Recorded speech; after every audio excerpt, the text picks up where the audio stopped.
Welcome to InfoHub. In our headlines, President David Granger will lead a team to the 72nd regular session of the United Nations General Assembly meeting. AGRICOLA ICT Hub commissioned. Contract for $1.4 million firefighting vessel awarded. Accuracy, honesty, and integrity needed for ILO reports, says Minister Keith Scott. And Scotiabank celebrates success of Georgetown small businesses. Stay tuned for the details of these and more.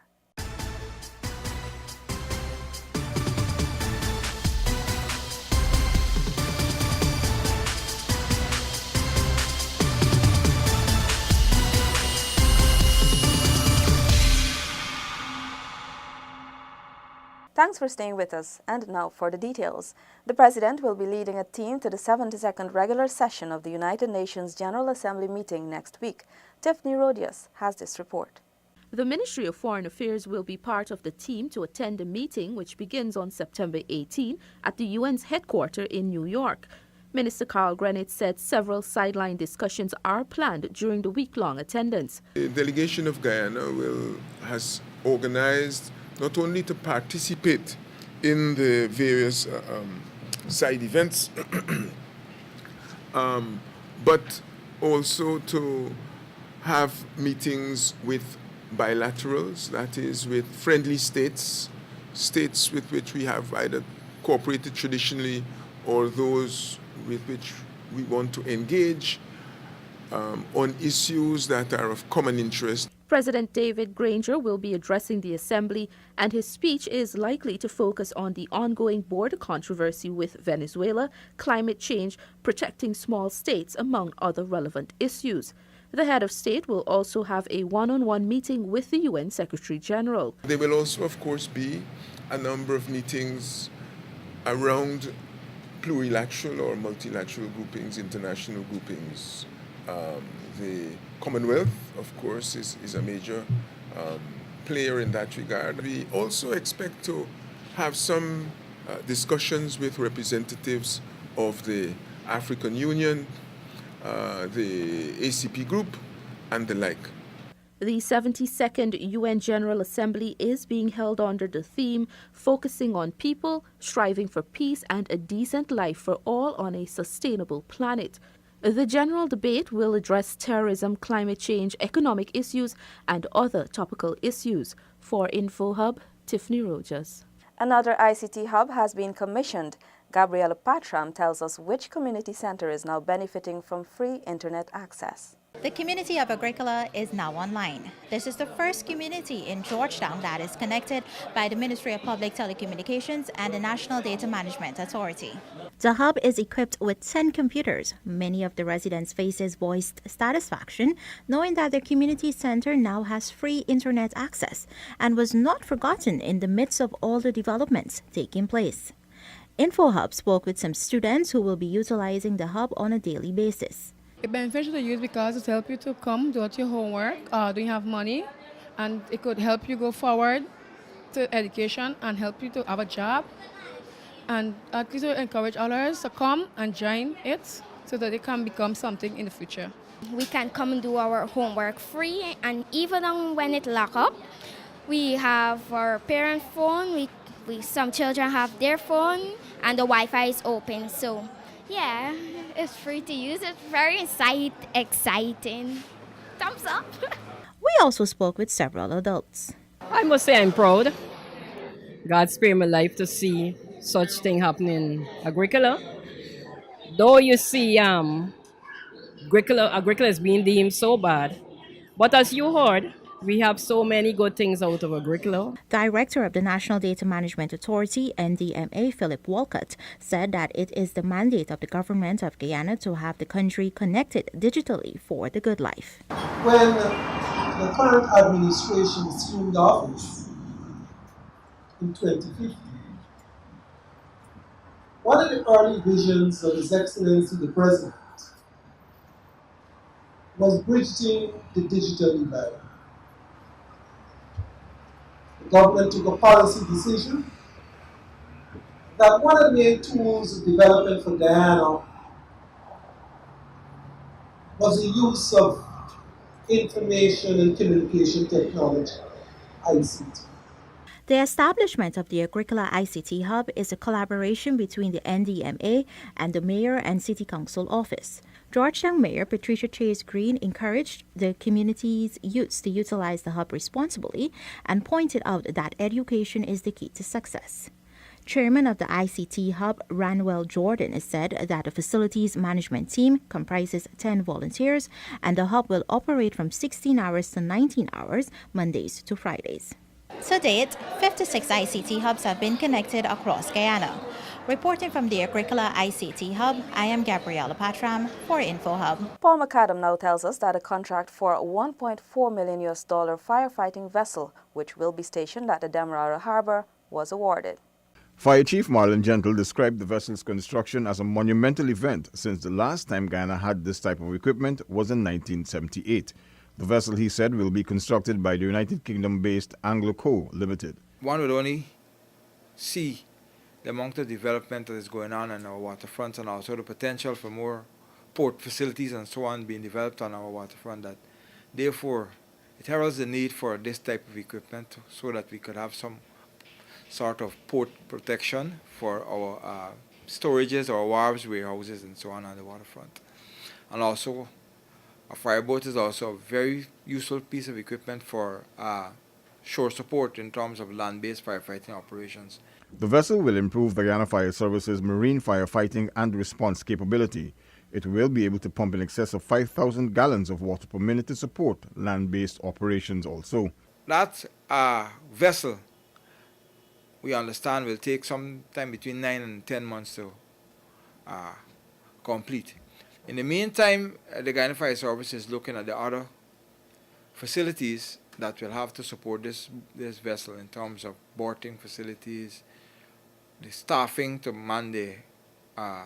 continuously man this new piece of equipment. The fire vessel's construction is one of the Guyana Fire Service's major projects being undertaken coming out of the 2017 national budget. Paul McAdam for InfoHub. There is a need for accuracy, honesty, and above all, integrity in the preparation and submission of the International Labour Organization reports, says Minister Keith Scott. Here's more in this report. The minister within the Ministry of Social Protection was addressing the opening of a 3-day Caribbean workshop on reporting on ILO conventions and recommendations at the Pegasus Hotel today. On the contrary, they should be submitted based on the basis of sound, technical, verifiable data and information. History can be lost or distorted if inaccurate reporting is done. Therefore, I want to encourage you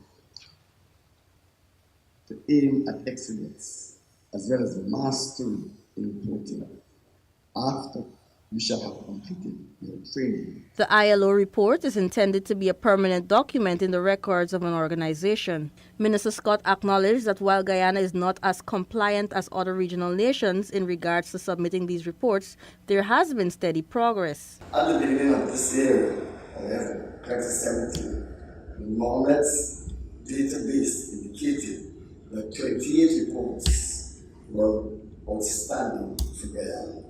However, as late as last week, 17 reports were dispatched, leaving 11 outstanding reports. Before this seminar ends, a further amount of submissions shall be made. The 3-day seminar will cover issues relating to report planning, report writing, reporting on ratified conventions, reporting on unratified conventions, and recommendations. Delicia Haynes for InfoHub. Tiffany Rogers tells us now that 4 Government Technical Institute graduates are benefiting from hands-on training in the oil and gas industry through a program facilitated by Eldorado Offshore. Derek Mingo has always dreamed of working in the oil and gas industry, and now he has the opportunity through this program. The training was very intense. It was good. They taught us a lot over there, basic training, survival training, etc. And what I learned at TI was very applicable, and it was put into the use at the job. As part of the program, the trainees are spending 2 weeks aboard the Stena, where they will oversee materials being shipped to and from the rig.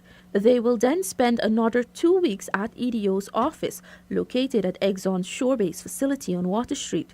3 of the trainees have already worked on the steno. Getting to learn the coordinates of what's going on and a detailed coordinate of everything was pretty good.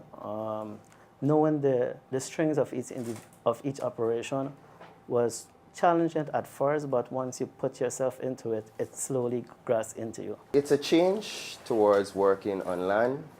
It's a drastic change because you're accustomed to certain things on land in which you can't do out there. You're working in a whole different environment with a whole different people, whole set of people, classes, different religions, different, stuff. It's quite exciting to see. Robert Perry is currently serving his stint on the steno rig. He said in a statement he is privileged to be part of the program. Working on the ship has been a new and exciting experience, he noted. EDO's trainee program will run for 6 months. In August, the 4 participants were flown to Trinidad for safety induction and emergency training. After which 2 will be placed on this vessel and 2 on future vessels. Principal of GTI, Renetta Crandon Duncan, said such partnerships increase opportunities for graduates. We at GTI is intrigued to be partnering with Eldorado Offshore because that has been providing tons of opportunities for our students. Most importantly, our students, they do have to partake in industrial attachments, and Eldorado Offshore has been able to give us those opportunities for our students. EDO's trainee program is designed to empower young people and is part of its local content development plan to increase awareness of opportunities in the oil and gas industry. For InfoHub, Tiffany Rogers. Local stakeholders in the oil and gas sector joined their Canadian counterparts for an evening of networking and discussion at the Marriott Hotel on Tuesday night. I was there and filed this report. A Canadian mission is in Guyana meeting with local businesses as they forge cooperation within the emerging oil and gas industry. The delegation of 45 persons are from more than 30 Canadian entities. They are engaged in a series of meetings aimed at sharing close to 50 years of knowledge and experiences in the oil and gas sector with local counterparts.